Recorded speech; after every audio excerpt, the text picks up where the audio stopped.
Sean bienvenidos a la conferencia inaugural del segundo semestre académico 2025. En el marco de la 44ª Jornada Académica del Doctorado de Ciencias de la Educación de la UPTC y RUDE Colombia, un programa que hoy celebra con orgullo su trayectoria consolidada con 18 cohortes de formación de investigadores, acreditado por el Ministerio de Educación Nacional por 6 años y comprometido con la construcción de una educación transformadora, crítica y comprometida en el país y sus territorios. Agradecemos su presencia en esta jornada que se desarrolla de manera híbrida desde el auditorio número 1 del edificio administrativo de la sede central de la UPTC, a través de la transmisión del canal de YouTube del Doctorado de Ciencias de la Educación. Les recordamos que el formulario de asistencia se encuentra disponible en la parte superior del chat de la transmisión. Para dar inicio oficial a este evento, invito a continuación al doctor Gustavo Antonio Zuluaga Trujillo, representante de los graduados CADE UPTC, quien nos dirigirá unas palabras de bienvenida.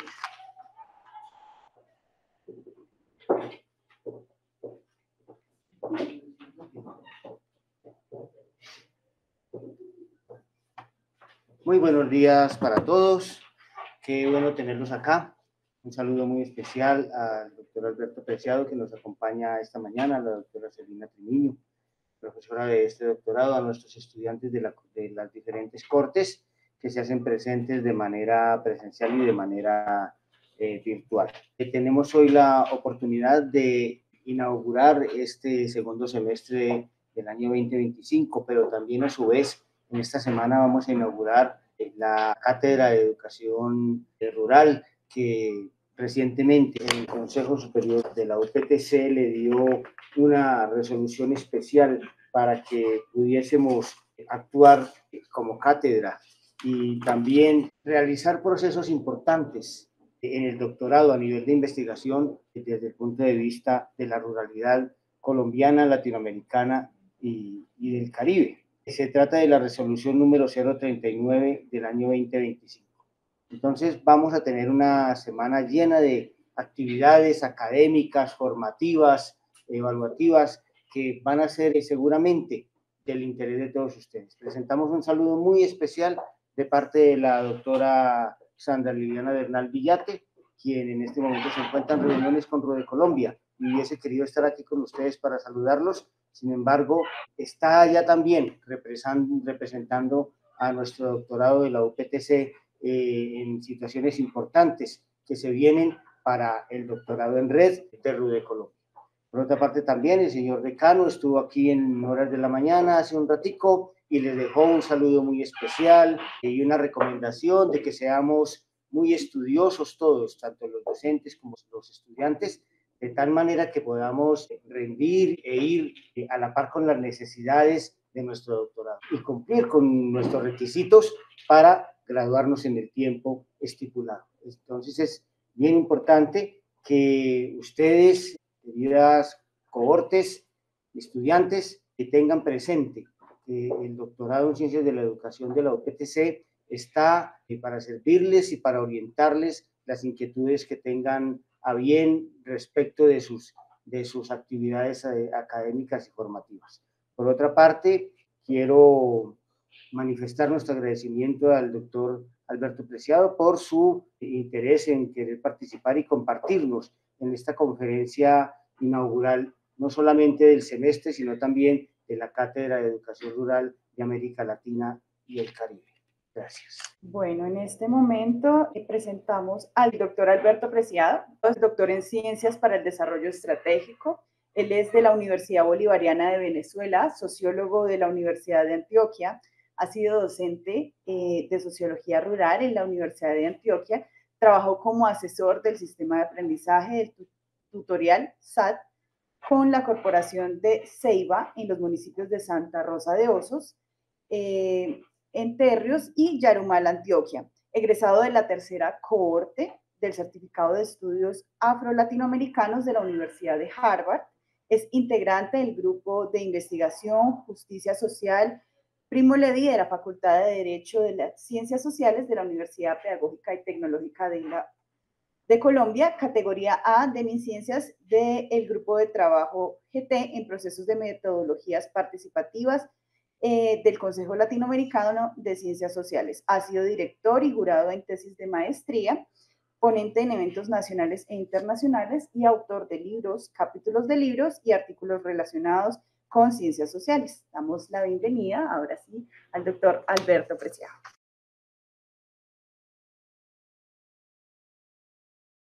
Alcaldía de Medellín. Sus estrategias de desconcentración, Colegio Mayor de Antioquia, bueno, y la U en mi barrio. Esto es del ITM. Ellos ofrecen, digamos, los programas de pregrado en sedes de colegios públicos. Justamente en Medellín muchos colegios públicos tienen muchas deficiencias, digamos, de tipo física, tienen problemas también de conectividad, no tienen unos buenos recursos tecnológicos, siendo pues un municipio como Medellín que tiene tanta, que hoy en día se llama Distrito de Innovación, Ciencia y Tecnología, o sea, es el nombre ya oficial de la ciudad. Entonces se supone que somos una especie de Silicon Valley en cuanto a ciencia y tecnología en Antioquia, pero vemos que solamente salir del centro hacia los barrios populares, las comunas populares y ya no tenemos conectividad o las condiciones realmente son muy distintas.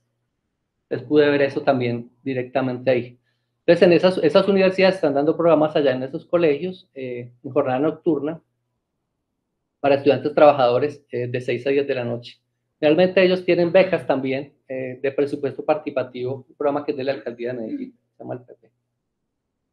Dado que las condiciones de sus territorios rurales y el perfil de sus estudiantes no es el mismo que el de los y las estudiantes de las grandes ciudades, se hace necesario también contextualizar, realizar cambios pedagógicos y metodológicos en las clases, donde se procura relacionar más las temáticas de formación con las problemáticas del territorio, para que se propicie un ambiente abierto para el diálogo de saberes y la cercanía con el grupo, ya que para muchos y muchas estudiantes la experiencia de ingresar a la universidad en la modalidad descentralizada es nueva. Debo decir, a partir de varias experiencias educativas en las que he participado, donde identifico que, si bien hay avances en llevar la educación superior a la ruralidad, falta mucho para avanzar en el cierre de las brechas entre lo rural y lo urbano, para que exista una mayor justicia territorial y epistémica en Colombia, en sus distintos territorios rurales, y para que la educación superior llegue con las mejores condiciones a donde realmente debe llegar. Por último, no solo se trata de construir grandes y modernos campus en los territorios más alejados de las ciudades capitales, o de solamente centrarse en llevar la oferta educativa a otros municipios sin incluir la oferta completa de bienestar universitario, sino que también se brinden contenidos contextualizados con los propios territorios y condiciones físicas y tecnológicas que contribuyan realmente a la permanencia y graduación de los estudiantes, con el objetivo de contribuir en la reducción de las brechas históricas entre los territorios rurales y los urbanos. Bueno, hasta ahí la ponencia. Me gustaría pues mostrar algunas fotografías. Creo que ahí está la presentación, si está en la mano. O la ponemos acá. Sí, para que la vean, yo aquí la pongo para aquí. Listo. Para que miremos un poco algunas fotografías pues, de lo que logré hacer durante el trabajo pues, en territorio TEA, en Tarso. Bueno, ponemos acá. Listo. Yo las tengo aquí también. Un poquito para ambientar y que por lo menos se conozca un poco de lo que fue el territorio. Esto vamos a poner aquí en... Bueno, estas son unas vallas que hay justamente en la carretera que conduce de Medellín hacia Tarso, pues ahí se ve un poco lo que es la cultura directamente del municipio. Municipio cafetero, pero digamos que la gente menciona que el tema cafetero pues ha caído mucho, o sea que el tema, digamos, de los cultivos se ha reducido bastante en el territorio. Pero sí hay pues unas ventas de café, uno puede comprar inclusive café que producen algunas fincas. Pero el tema del turismo se ha metido muchísimo en esa zona, ¿cierto? Esta es una valla que hay entrando al municipio. Está esta otra que hace parte bueno, sin hacer publicidad colante, pero ahí aparece. Bienvenidos a Tarso, acá se disfruta el sabor del campo. Esto es en la entrada al municipio. Ya esto es directamente en la zona pues de lo que es el parque educativo. Es un punto Vive Digital ahí. Digamos que no son aulas de clase convencionales, son realmente talleres más como salones para hacer talleres.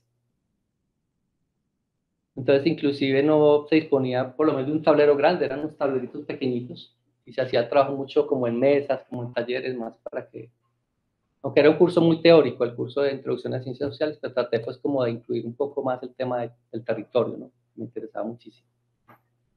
Eran las estudiantes de Jericó, Tarso y Pueblo Rico, pues en una de las aulas del parque educativo. Esta es la aula más grande. Ahí normalmente hacen actividades como talleres de la comunidad. También están presentando otro programa del tecnológico de licenciatura en Educación Física, Recreación y Deporte. Tenían también clases simultáneamente otros grupos ahí. Ahí estaban haciendo creo que un parcial. Aquí estaban construyendo un mapa mental, un mapa parlante pues, del municipio de Jericó. Ya son de Jericó las que están ahí, construyendo un poco las problemáticas que están viviendo actualmente. Las jericoanas, bueno, Jericó es un municipio donde hay turismo religioso hoy en día, hacen carrieles, que son pues, elementos muy tradicionales de la cultura paisa. Y ahí es donde se encuentra el tema de la minera quebradona, pues la gente está preocupada por eso, dicen que la minera, digamos, les está dando de todo, pero cuando empiezan a producir ya bastantes minerales, pues creo que cambia el tema ambiental. De hecho, hay un caso muy famoso allá sobre unos campesinos que fueron detenidos por oponerse a la minería, por destruir una maquinaria de la empresa, fueron recientemente liberados pues, de cargos sobre ese tema. Caso que fue muy mediático, importante. Bueno, ¿qué más les puedo contar acá? De Tarso, aquí hay un mapa que ellos plantean un poco las problemáticas sociales, ambientales. Sí, digamos que otra parte del ejercicio fue también ver un poco, aunque no lo incluí en las fotografías, un poco ver con la perspectiva que tienen ellos a futuro pues, de sus municipios. Entonces creo que en la región se habla mucho del tema de la minería, el tema de que se ha acabado mucho la agricultura y que ha entrado mucho el turismo, como muy común a los 3 municipios. Del municipio de Pueblo Rico, aquí también se menciona pues varias cosas, pues como ven también hay un resguardo indígena de los Embera. En el año 2000 hubo un hecho bastante horroroso allá, una masacre cometida por miembros de la Cuarta Brigada contra 6 niños que iban en un paseo de una escuela. Iban a un paseo y los confundieron con guerrilleros del ELN. Masacre de La Pica. Eso se menciona pues como un poco por parte de los estudiantes, eso es algo que a veces inclusive no tiende mucho a no hablar del conflicto armado, ¿cierto? Ven que eso ya como que está muy pasado, pero uno sabe, como les digo, solamente yendo por la vía, pues que ha habido una presencia y hay una presencia permanente de grupos armados en la región. Este caso fue muy emblemático allá en Pueblo Rico, pues porque fue justamente un hecho, pues, donde 6 niños de una escuela rural mueren, manos del ejército, en un paseo, y no les presentaron ningún tipo de ayuda a ellos, pues no llamaron al helicóptero para que los sacaran los heridos, una cosa pues bastante horrorosa de la guerra de este país. De Jericó, pues ya se menciona, pues como pueden ver más en detalle lo que ellos plantean ahí, pues como lo que está pasando con el turismo, el microtráfico, la empresa minera, el turismo que llega y justamente el tema de la inflación, cómo se vuelve muy costoso vivir en un municipio, pues por la presencia de extranjeros que están comprando pues casas para vivir, mucha gente retirada está viviendo en municipios y eso afecta pues también socialmente a la población. Bueno, esto es más o menos, por último, bueno, aquí vemos 2 estudiantes de Tarso presentando el mapa mental. Una de ellas es una gestora cultural de la Casa de la Cultura, pues que hace parte de las estudiantes de trabajo social del territorio TDA. Más o menos, pues sería complejo resumir como una experiencia más amplia como esa. Y estuvimos solamente un semestre. Esa sería mi presentación, pero no sé si hay preguntas, comentarios, igual la idea es pues, como sobre todo dialogar y poder ampliar como algunos puntos que sean importantes para este doctorado y para la cátedra rural, ¿no? América Latina y el Caribe. Estas discusiones que necesitamos hacer.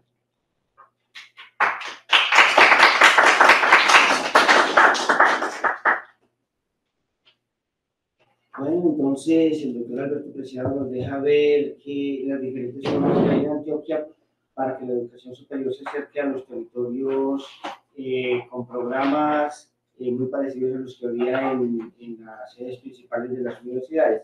También nos deja ver el problema de la descentralización educativa, cómo le hace falta recursos económicos, calidad de los programas, infraestructura, diversidad de programas, bienestar universitario como tal, y la carencia de recursos en las sedes descentralizadas con respecto a las sedes principales. También es importante destacar que falta mucho, para cerrar las brechas entre la educación descentralizada y las sedes principales. Ahora entonces damos la palabra al amable auditorio por si quieren ampliar a través de preguntas o abrir un conversatorio.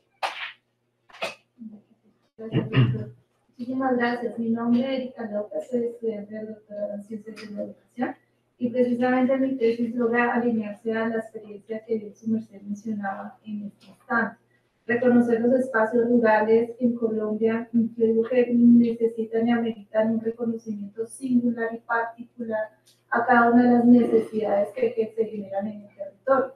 En razón a ello, yo quisiera allí mencionar, porque cuando hablamos de territorio muchas veces lo vemos un poco centralizado al municipio, al centro urbano como tal, pero cuando empezamos a hablar sobre ruralidad logramos tener una concepción de que las prácticas suceden de manera diferente, así sean los que produzcan en el casco urbano y demás. Por eso allí quisiera yo preguntarle y que lograría afinar un poco también en mi disertación final, es cómo sucede el TDA in situ. ¿Sucede en el casco urbano o precisamente van al territorio rural, van a lo disperso, van a la escuela más lejana de tal caso de Jericó, de Tasco, como su merced lo mencionaba, o sucede que va a la Universidad de Antioquia al municipio como tal, y existe un desplazamiento del estudiante más lejano hacia la urbanidad? ¿Sucede así dentro de la experiencia que su merced relata en este instante? Listo. No sé si hay más preguntas o le respondo a Erika de una vez. Sí, tengo algunas preguntas. Buenos días. Buenos días. Su merced habla de una metodología utilizada en las clases, algunos instrumentos. No sé si fueron cartografías hablantes y mapas parlantes, como para de pronto profundizar en ello. Preguntar de qué manera también hubo flexibilización de los currículos para esa población, si bien ya existen unos, entonces de qué manera son flexibilizados, y qué opina sobre la estrategia de comunicación y enfoque de enseñanza sociocultural para esos sectores, para ese sector de la ruralidad. Listo. Entonces, sí. Mi pregunta estaría enfocada en ¿qué considera usted qué elementos debe tener el docente o la institución para que esa flexibilización no afecte la calidad en la educación? Porque, por ejemplo, en mi municipio ha llegado este tipo de educación, pero no teniendo unos resultados óptimos. Y más en el área para el que trabaja, en la cual me desempeño, que es en matemáticas. Y por ejemplo, en esta oportunidad, muchos profesores que estudiaron licenciatura en matemáticas, al ser, sí, reducirlo en poco tiempo, se tuvo la consecuencia que, por ejemplo, de mi municipio, yo fui el único que pasé el concurso que estoy trabajando como planta ahorita en el magisterio. Entonces, veo que también en el colegio en el que trabajo, cuando se acude a flexibilización, a nosotros nos faltan tener en cuenta factores para que esa flexibilización no alcance, no afecte la calidad. Siempre suele afectarla. ¿Qué se podría tener en cuenta para que eso no suceda? ¿Qué respondemos? Bueno, la pregunta de Erika, gracias por las preguntas primero que todo y poder como dialogar con ustedes más. Sí, no, allá la sede está en el casco urbano. Simplemente vía convenios, el rector habló con los alcaldes y los alcaldías lo que hicieron fue como facilitar por lo menos el parque educativo para que los estudiantes de los municipios, de esos tres, convertieran ahí. Pues Tarso está ahí mismo, pero la gente de Jericó y Pueblo Rico tiene que moverse en bus, una sola empresa de transporte y llegar directamente ahí. Seguramente estudiantes también de veredas, no necesariamente todos los estudiantes que convergen ahí son del casco urbano. Entonces, digamos que ahí hay una limitación porque no está llegando directamente a la vereda, como el espacio propiamente rural. Y es por tema, me imagino que de recursos, ¿cierto? De conectividad, así, por reducir costos. Miren que la vía de regionalización de la Antioquia a la del Tecnológico es diferente. O sea, una fue construcción vía sedes, construir sedes. Tecnológico dijo, no, pues no podemos construir tantas sedes por lo que resulta tan costoso, vamos a hacer convenios con alcaldías. Sigue siendo, digamos, insuficiente, pues que no llega directamente al campo, ¿no? Es como el punto que yo veo que hay ahí. Frente a lo que me menciona la otra estudiante en relación con la metodología, pues hicimos un área que se llama cartografía social, y dentro de eso hay unas técnicas que son los mapas parlantes que permiten conocer un poco la realidad de los territorios. Siendo un curso muy teórico como Introducción a las Ciencias Sociales, donde se habla de autores, epistemología, pues la idea era también como plantear unos temas que fueran más pertinentes al territorio. ¿Cómo no iba a hablar yo, por ejemplo, de conflicto armado? Aunque ellos no lo mencionaran, yo sabía que eso estaba ahí, que está y estará seguramente.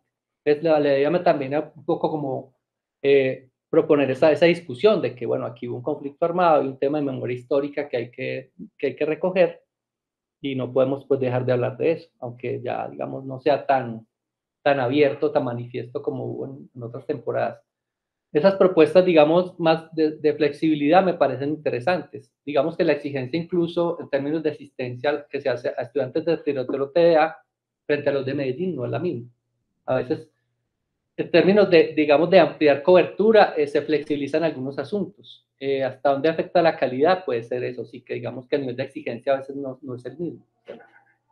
Pero uno tiene que ser muy claro con ello. Entonces les decía, ustedes están viendo clases sábado y domingo, pero había gente que me decía, pero es que tengo que trabajar. Y yo, pero, ¿cómo así? Usted se metió a estudiar esto, pero está trabajando, entonces, ¿cómo va a hacer con eso?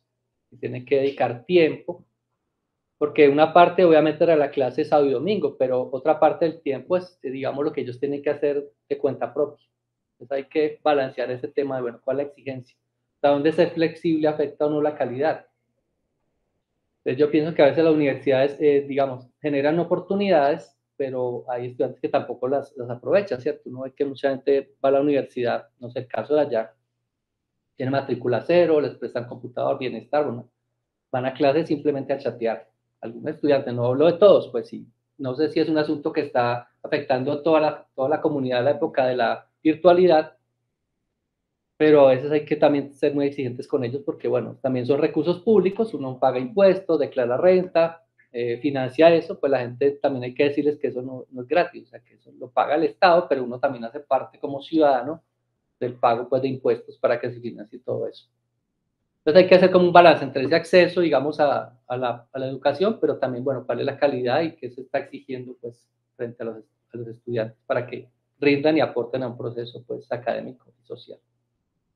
Esto es lo que podría responder. Igual, como les digo, siento que obviamente falta mucho por profundizar, por evaluar esa experiencia, por definir más, bueno, qué implica realmente la educación en territorios. No es simplemente llevar el mismo programa que damos en Medellín, o en Itagüí y Copacabana a los municipios de Antioquia, o a Tumaco, a Cúcuta, o al municipio de La Victoria Caldas, sino bueno, realmente yo siento que la educación, si bien hay un currículo pues oficial, también tiene que tener en cuenta el territorio, ¿no? Las especificidades de los territorios, las problemáticas, cómo ligar eso, pues y más que hablamos de ciencias sociales, ¿no?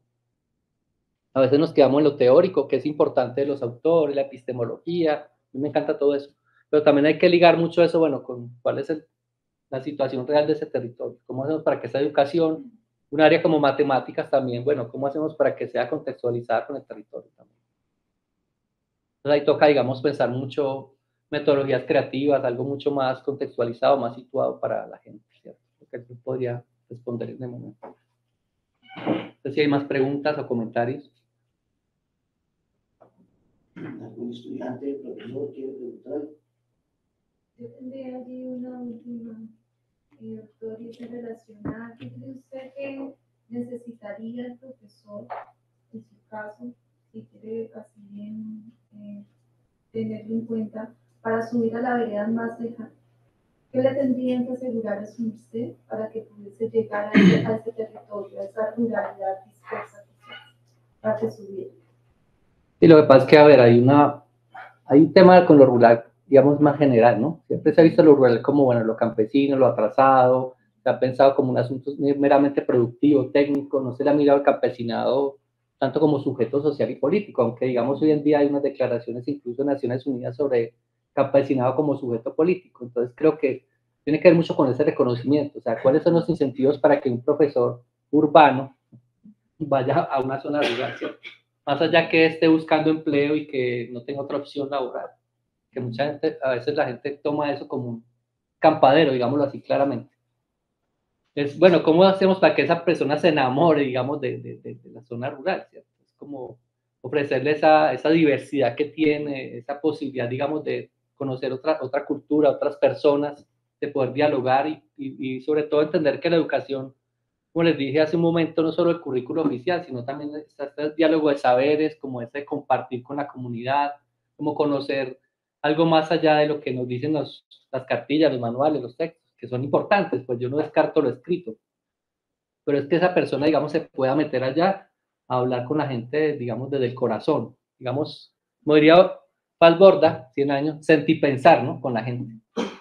Porque como les digo, si no, la educación se limita simplemente a una instrucción, como a dar un contenido, cumplir con requisitos académicos, administrativos, pero no hay una transformación realmente de la gente. Entonces, generar unas condiciones de que ese profesor o profesora pueda ir, obviamente, a un lugar con condiciones de seguridad y que pueda tener una forma, digamos, de construir aprendizaje con la gente, ¿cierto? Que no es como la educación tradicional. Entonces hay que hacer como unas rupturas epistemológicas grandes, ¿no? Yo tengo amigas allá en Antioquia que son profesoras de zonas rurales muy complejas del oriente antioqueño que vivieron mucho la guerra. Pues les ha tocado pues como eso, como quitar ese chip, digamos, de la ciudad de que pues, son iguales a los del campo, ¿no? O sea, como otras lógicas, otros tiempos, adaptarse como a otras realidades y poder dialogar de manera distinta con los estudiantes.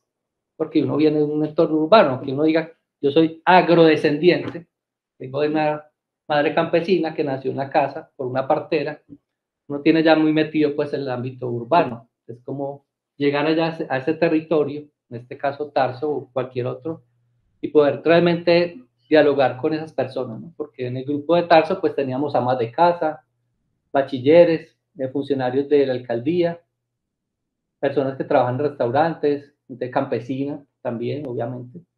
Es como que toda esa diversidad que reconocerla y poder dialogar con ella. Que no es simplemente el profesor llega a la ciudad, es el que sabe y nos va a enseñar aquí cómo estás o no. Pues yo tengo que hablarles con ellos, con ellas para realmente que me cuenten a mí antes qué es lo que pasa ahí.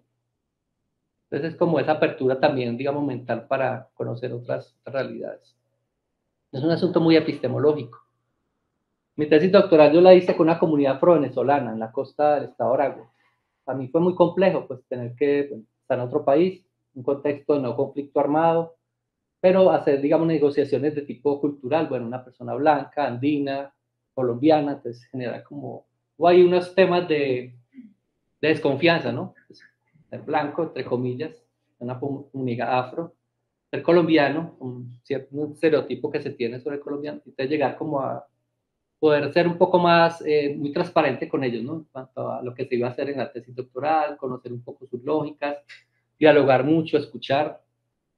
Logré hacer mi tesis doctoral y bueno, fue muy interesante lo que logré, pues como aprender y conocer en un espacio bastante alejado de la capital, ¿no? Unas 5 horas en carro, una zona metida en un parque nacional natural, muy lindo por cierto, pero no exento, digamos, de contradicciones, de dificultades, de conflictos. Entonces uno tiene que bajarse un poco más como investigador, como docente, pues como entender esas otras lógicas, ¿no? Otros tiempos de la gente.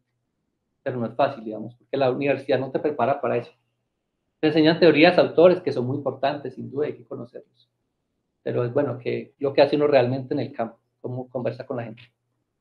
¿Cuáles serían las necesidades, digamos, de todo el estudio que ha realizado, que podríamos decir que necesitan o que tienen las diferentes regiones rurales del país, considerando la vocacionalidad agrícola? ¿Sí? ¿Qué propondría Marcelo que encontró en sus estudios? Pues obviamente lo rural ha cambiado por muchos aspectos. El conflicto armado generó una expulsión muy grande de población de lo rural al urbano. Y la lógica turística se ha impuesto mucho, pues imagino que usted aquí en el departamento de Boyacá, que tienen unas zonas bien turísticas como Paipa y otros municipios. Yo estuve en Ráquira hace como ya 2 años. Entonces, eso genera también unos cambios importantes en cuanto a la cultura de la gente. Digamos, la gente está ya en un contexto mucho más globalizado, pues obviamente por las TICs, Es un poco entender cómo está esa tradicionalidad y lo moderno, cómo está esa relación, ¿cierto? Más que sea una oposición, que sea un diálogo, ¿cierto? Entendiendo que hay unas lógicas a veces hegemónicas, pero que la gente no pierda su identidad, ¿no? En este caso de Tarso, pues la gente es cafetera. Suroeste antioqueño se ha reconocido como una zona cafetera, aunque eso haya cambiado mucho. Pero es entender también esas lógicas que están llegando, o sea, como el turismo, bueno, tiene su lado positivo, pero también su lado perverso, ¿no? Es como eso finalmente está también, digamos, permeando mucho lo rural en muchas zonas, ¿no? Hasta donde puede llegar el turismo, porque habrá zonas del país donde yo no me puedo ir a hacer turismo a Arauca en este momento. O sea, me encanta Arauca, de hecho viví allá un tiempo, pero hay zonas donde es muy complejo ir, ¿cierto? Por la situación del conflicto armado, por la lógica todavía de confrontación armada, pues no se puede uno mover fácilmente allá. Entonces es como entender también esos cambios y qué posibilidades digamos, te ofrece al campo esa tecnología nueva, ¿cierto? Sin dejar de perder su esencia, su raíz, su campesinidad, digámoslo de una manera. Hoy en día se habla mucho de nuevas ruralidades, en términos de cómo ese territorio se reconfigura y cómo la gente también, digamos, adopta otras identidades, ¿cierto? Establece otros diálogos con otros actores, ¿cierto? Pero ¿qué será mejor, llevar lo técnico, lo tecnológico o educación superior al campo? ¿Cuál será la perspectiva, digamos, ocupacional, lo que la gente verdaderamente quiere estudiar, o la vocación de la imagen? Sí, pues sobre todo hay que las universidades que se metan en la descentralización tienen que pensar bien los diagnósticos, ¿no? O sea, realmente dónde va a llegar ese programa. No simplemente porque la gente dice, bueno, trabajo social, derecho, ingeniería, bueno, si realmente hay las condiciones para desarrollar ese programa en ese municipio. Digamos que hay una saturación, como les dije, solamente en Antioquia hay 10 programas de trabajo social. Pero hicimos el año pasado una reforma curricular al pensum, que era el 2022, y encontramos eso, o sea, solo en Antioquia. Entonces, ¿qué van a hacer esos trabajadores sociales a futuro? En un municipio donde sabemos que las opciones laborales son pocas, trabajar en la alcaldía, trabajar con una empresa, hacer un emprendimiento. ¿Qué van a hacer esas personas? Si en la ciudad es complicado, por tanta gente que hay una oferta de mano de obra calificada muy alta, en los municipios es mucho más difícil el tema laboral. Entonces, pensar realmente qué es lo que necesita ese municipio, si ese programa sí es pertinente o no.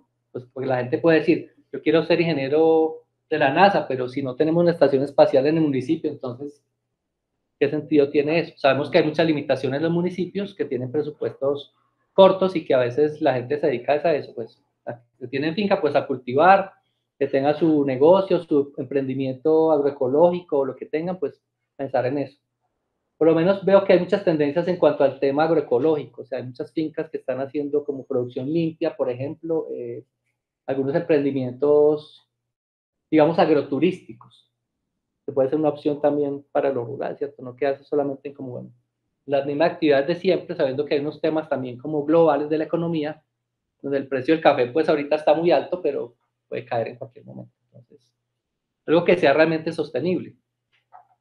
Yo estoy trabajando en un proyecto de investigación sobre educación de la soberanía alimentaria en la educación superior, a partir de experiencias que tienen también en la ciudad de huertos urbanos, ¿cierto? Pensar un poco también como eso.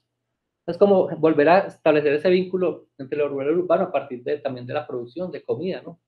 Soberanía alimentaria, algo que está como tan sencillo, pero a la vez tan complejo, que simplemente las ciudades, por lo menos en las que yo he vivido, Bogotá, Medellín y fuera del país, son ciudades que no producen mayores recursos, o sea, lo que hacen es consumir y generar una cantidad de basura. La gente simplemente no produce nada.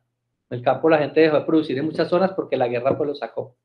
Tuvo que abandonar las tierras, fueron despojadas por grupos armados, pero la idea es poder retomar como experiencias de ese tipo, un poco más agroecológicas, de soberanía alimentaria, tanto en lo urbano como en lo rural, sería pues como una opción para mí.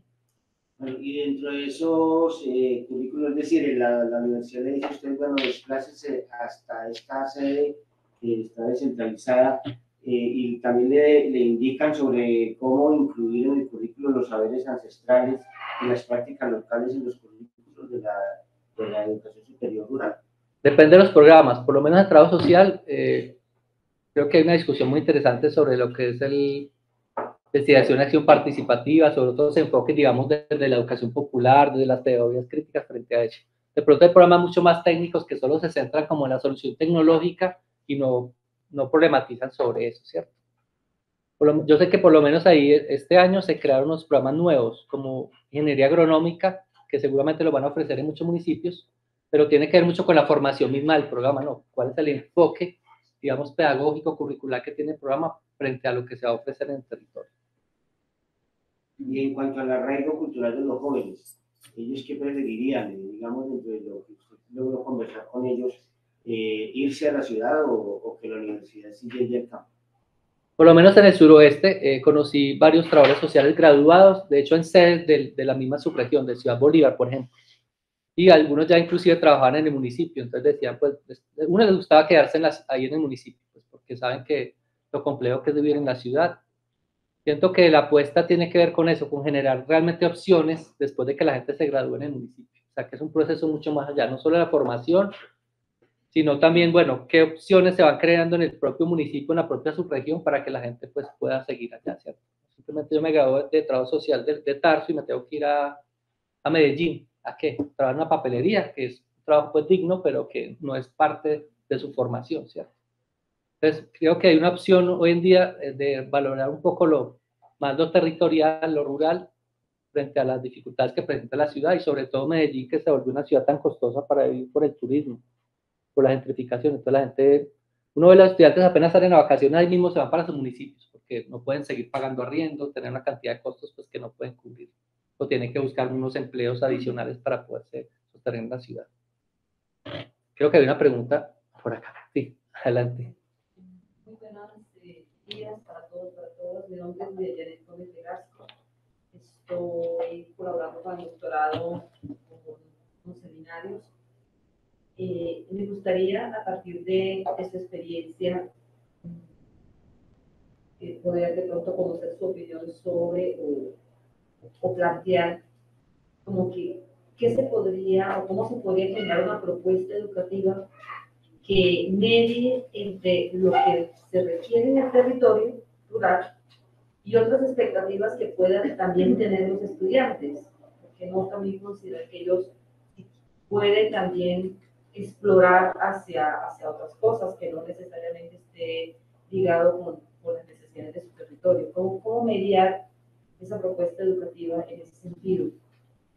Y desde su experiencia también, ¿cuáles serían como esos nuevos retos, nuevos desafíos que se tienen en esos procesos de enseñanza y aprendizaje en la parte rural? Listo, hay un concepto sobre el que pregunta Nubia, ¿cierto? Lo local, o sea, cómo revalorizar el espacio local y lo global, porque no nos podemos quedar solamente en la visión tradicional del campesinado que está por allá metido en la montaña, que es muy importante lo que hace, que nos produce comida, que nos identifica como pueblo, sino que sabemos que estamos en lógicas globales, pues a las cuales no podemos escapar. Estamos conectados por la tecnología, por las TIC. ¿Cómo hacer esa localización, cierto? Hay un concepto sobre eso. Cómo fortalecer lo local en relación con lo global. Tenemos que estar conectados. Y en cuanto a la metodología, sí, tener en cuenta que un programa, pues sí, obviamente hay que pensar que tiene digamos, un currículo, pero es importante que sí haya una flexibilidad curricular en términos de, bueno, sobre todo lo que yo decía al comienzo, cómo ligo ese contenido que es general, entre comillas, aunque yo no creo que sea educación general, tiene que estar contextualizada con el territorio, con lo que está pasando, o sea, con lo que la gente quiere, pero con lo que realmente el territorio te da. ¿Cómo hacemos para conectar eso en el currículo? Porque sí, hay que cumplir unas horas, unas asignaturas, un pensum, pero ¿cómo hacemos para que eso también, digamos, responda a la vida real de la gente? Porque a veces se quedan cosas que la gente no le ve como un asidero. La gente dice, bueno, pero yo ¿por qué tengo que ver epistemología de las ciencias sociales después de ver introducción a las ciencias sociales? Bueno, ¿eso para qué me sirve? Es la forma de cómo se transmite ese conocimiento para que la gente vea que eso es importante, que hay que conocer unos referentes, digamos, de orden global, pero como yo finalmente soy el que tengo que construir mi conocimiento desde abajo, ¿no? ¿Cómo conecto eso ahí? Entonces, si ellos ven introducción a las ciencias sociales, primer semestre, epistemología de ciencias sociales, y la gente dice, pero bueno, trabajo social es una profesión muy interdisciplinaria, entonces yo tengo que saber de epistemología, de economía, de sociología, de investigación cualitativa, de cualitativa, y qué herramientas qué teorías y herramientas necesito yo para poderme mover en mi territorio. trabajo social me parece que es muy complejo porque a veces se vuelve un asunto muy pragmático, ¿no?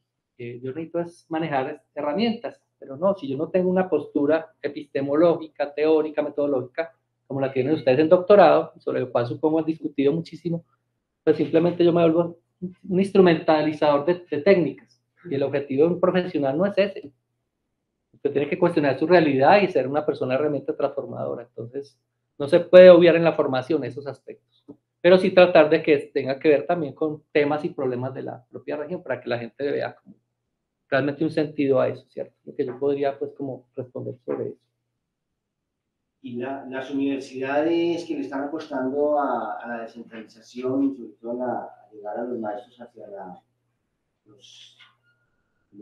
ruralidad, preparan al maestro, le ofrecen algún programa de capacitación diferente para acercarse a las comunidades.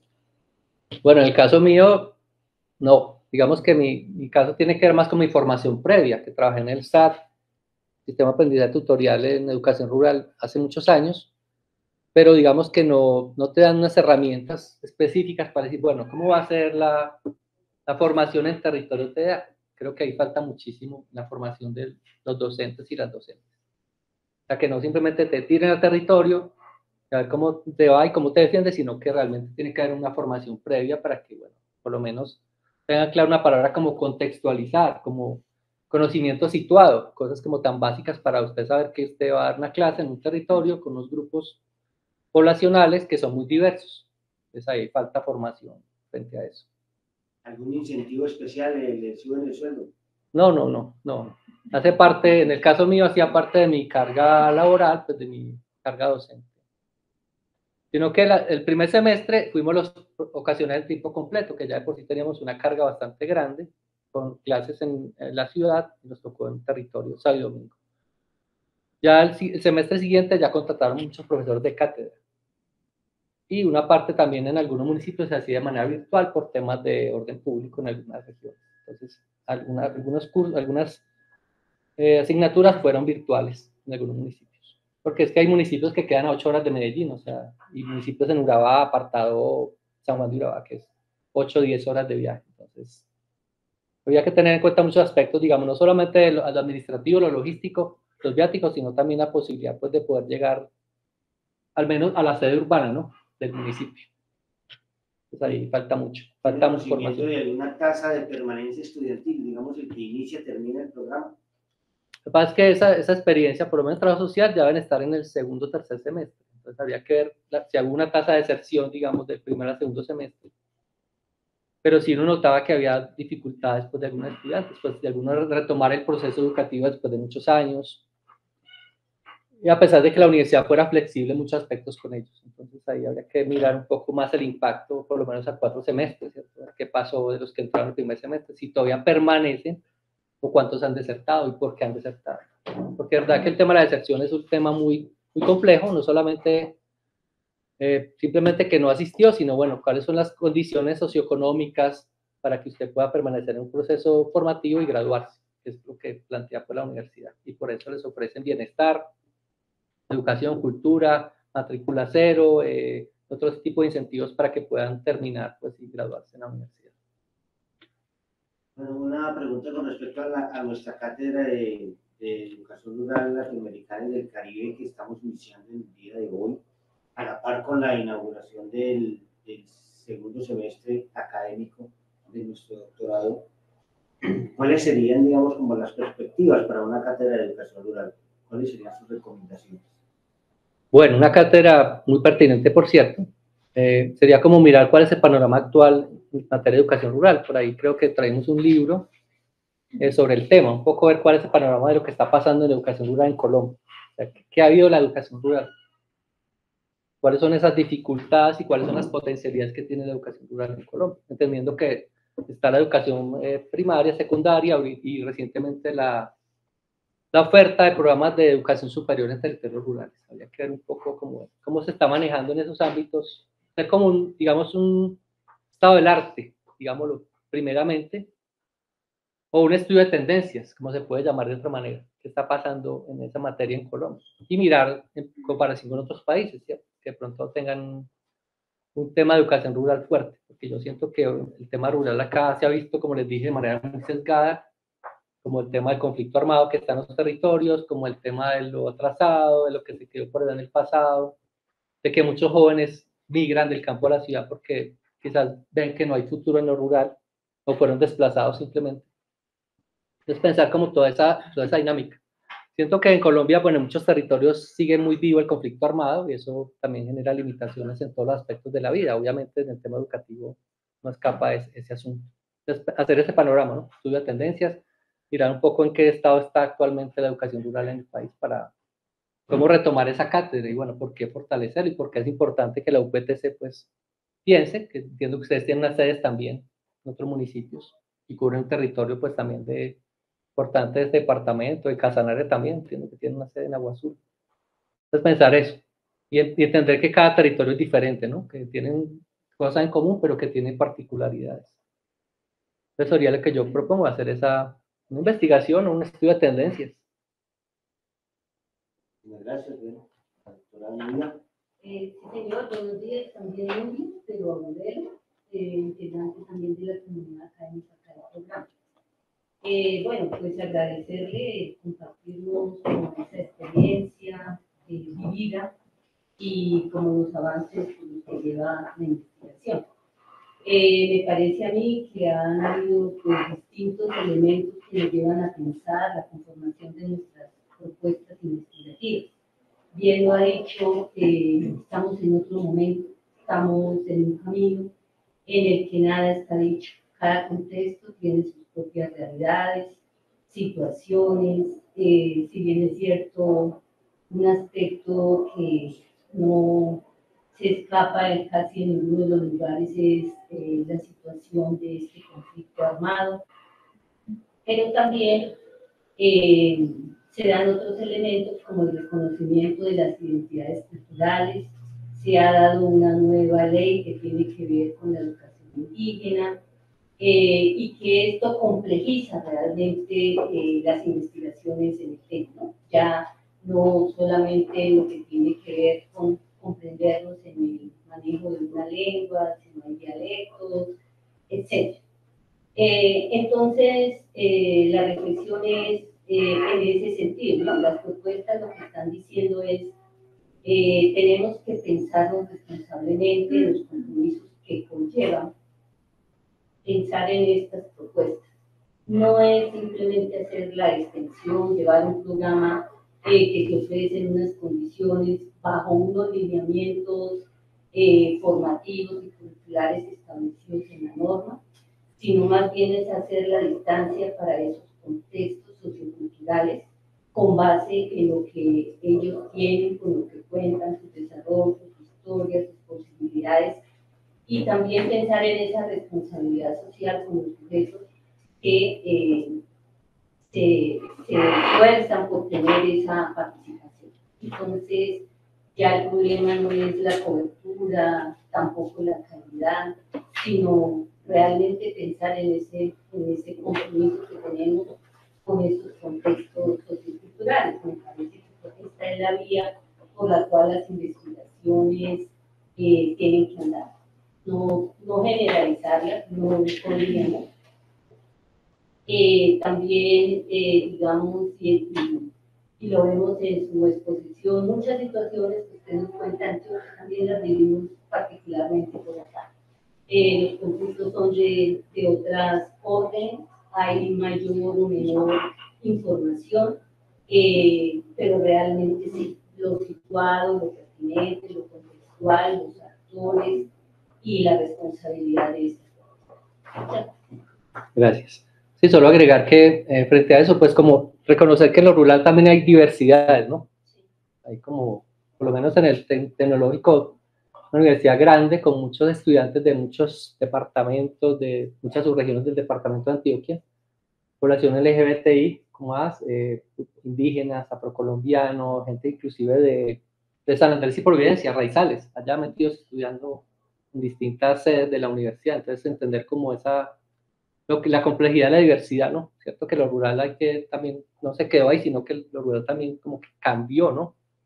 Y entender esa diversidad y bueno, ver que pero sí revalorizar lo rural, ¿no? Porque hay un concepto que yo mencionaba, agrodescendiente, ¿sí? Mi familia fue campesina, me interesa pues que eso también se reconozca.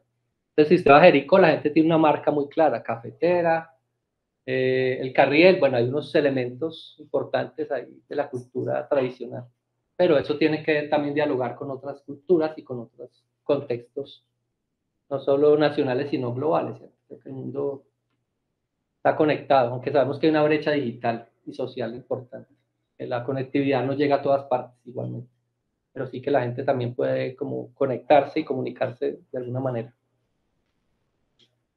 Muchas gracias. Sí. Algo, de pronto, si en este trabajo que ha adelantado, profe, ¿existe alguna experiencia de currículo flexible para atender a jóvenes y niños trabajadores? Que sabemos que en estos contextos de realidad, digamos que la producción de trabajo no está, digamos, no sobrepone a una cuestión de derechos, sino que también hace parte de esas necesidades y de esas lógicas, precisamente de las economías locales. Entonces, no sé si en esas experiencias o alguna referencia. Sí, justamente trabajé con el sistema de aprendizaje tutorial SAT y justamente tenía una metodología flexible para que los estudiantes en cosechas, por ejemplo, pudieran seguir estudiando, ¿cierto? No estar como asistiendo al aula de clases, sino que tenían una serie de guías y módulos para poder tu curso, digamos, formativo, ¿cierto? Creo que la educación tiene que adaptarse a esas situaciones, a la realidad económica y social de la gente. ¿Cómo podemos encontrar la referencia? El SAT, Sistema de Aprendizaje Tutorial. De eso hay, de hecho, pues hay esa experiencia y otras más de flexibilización, que no era directamente una cuestión tan escolarizada, tan concentrada en la institución educativa, en el aula. Hay otras experiencias también, por lo menos la que viví yo en Venezuela, de educación propia, una comunidad afro que hace una propuesta educativa donde logra integrar a gente de la propia comunidad que tiene conocimientos, experiencias, para que haga parte del currículo. No solamente lo que le impone el gobierno a nivel nacional, sino que logran hacer una educación un poco más dialogando con la gente de la propia localidad, ¿cierto? Así no sean las personas con títulos, pero son personas que tienen conocimientos y experiencias. Entonces, hablar con la partera, con el curandero, con el sobandero, con la gente que ha vivido tradicionalmente con otros conocimientos, otras epistemes, ¿no? Porque aquí pasa mucho de que, a pesar de que no existe por norma, o bueno, yo asumo, un currículo oficial, sí los actores educativos tenemos de alguna forma un chip instalado frente a un currículo establecido, un currículo que es sumamente estandarizado, descontextualizado de las realidades y sumativo. Y digo un currículo sumativo porque ahora con la cátedra de educación socioemocional, eso se suma a lo que ya traíamos. Entonces todos los proyectos transversales que parecen innovadores y que responden a coyunturas particulares, pues terminan sumándose a una situación de agotamiento de los mismos profesores. Ahora cómo manejamos la cátedra de estudios colombianos, la cátedra de educación vial, la cátedra de educación socioemocional, y todo se vuelve una hora de activismo dentro del año escolar, pero realmente no estamos considerando, y eso es una invitación a los futuros doctores en educación del país, es a pensar ese currículo que tenemos en Colombia, que es un currículo estandarizado, sumativo, que por muchos años lo que ha hecho es ponerle más elementos y no prescindir de algunos que probablemente ya no están respondiendo a las necesidades o a eso que resulta imprescindible para la educación en Colombia. Sí, es como esa reflexión.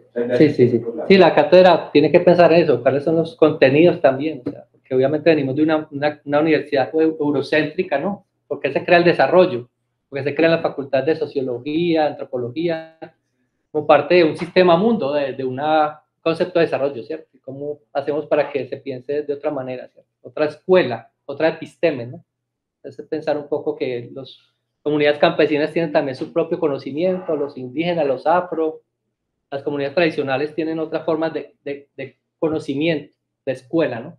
No solamente la universidad el único centro de creación de conocimiento, es pensar, poder, como les digo, dialogar con otros actores de la comunidad que están ahí, pero que obviamente han sido invisibilizados históricamente, porque no tienen el título, no escriben, no publican artículos científicos, pero tienen experiencia y conocimiento que hay que incorporar también ahí en la escuela. A ustedes. ¿Alguna otra intervención?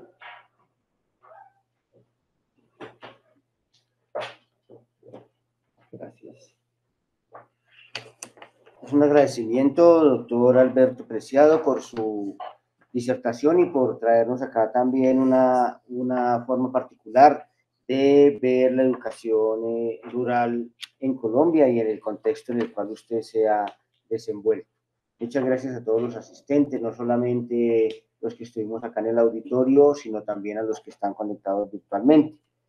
Un agradecimiento muy especial a la doctora Sandra Liliana Bernal Villate por haber propiciado este espacio inaugural de la cátedra y también del semestre, a los colegas profesoras y profesores asistentes a esta sesión.